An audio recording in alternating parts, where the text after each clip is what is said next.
എന്തുകൊണ്ടാണ് യേശു കർത്താവ് ഭൂമിയിലേക്ക് വന്നത്?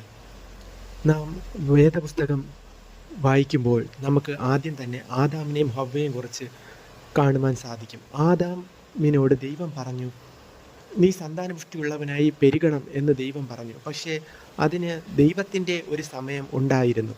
ആദാമിന് സന്തതി ജനിക്കുന്നതിന് മുമ്പ് തന്നെ ആദാം അനുസരണക്കേടിലൂടെ പാപം ചെയ്തു. ആ പാപത്താൽ ഭൂമിയിലേക്ക് പാപം കടന്നു. അങ്ങനെ പിന്നീട് ജനിക്കുന്ന പാപം എന്ന് പറഞ്ഞാൽ അത് ഒരു ശാപമാണ്. ഈ ശാപം അല്ലെങ്കിൽ ഈ പാപം ആദാമിൽ നിന്ന് അടുത്ത തലമുറകളിലേക്ക് വരികയും അത് അങ്ങനെ നീണ്ട് ഇന്ന് വരെ എത്തുകയും ചെയ്തു. യേശു കർത്താവ് ഭൂമിയിലേക്ക് വന്നത് എന്തെന്ന് വെച്ചാൽ, യേശു കർത്താവ് മനുഷ്യനായി വന്നു. പാപമൊന്നും ചെയ്യാതെ ദൈവം ഇസ്രായേലിനൊരു ന്യായപ്രമാണം കൊടുത്തിരുന്നു. ഈ ന്യായപ്രമാണത്തിൽ നിന്ന് തെറ്റിപ്പോകുന്നവരെല്ലാം പാപത്തിന് കീഴായിരുന്നു. അപ്പോൾ ഈ ന്യായപ്രമാണം അനുസരിച്ച് യേശു കർത്താവ് ഭൂമിയിൽ യഹൂദനായി വന്നു. ആ ന്യായപ്രമാണം നിവർത്തിച്ചു, ക്രൂശിൽ മരിച്ചു, പാപമില്ലാതെ മരിച്ചു.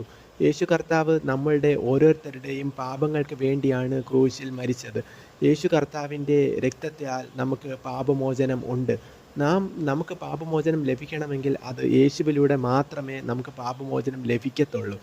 പാപമോചനമില്ലാതെ നമുക്ക് സ്വർഗരാജ്യം അവകാശമാക്കുവാൻ സാധിക്കുക ഇല്ല. യേശു കർത്താവിലൂടെ പാപമോചനം നമുക്ക് ലഭിച്ചാൽ മാത്രമേ നമുക്ക് സ്വർഗത്തിൽ പോകുവാൻ സാധിക്കുകയുള്ളൂ.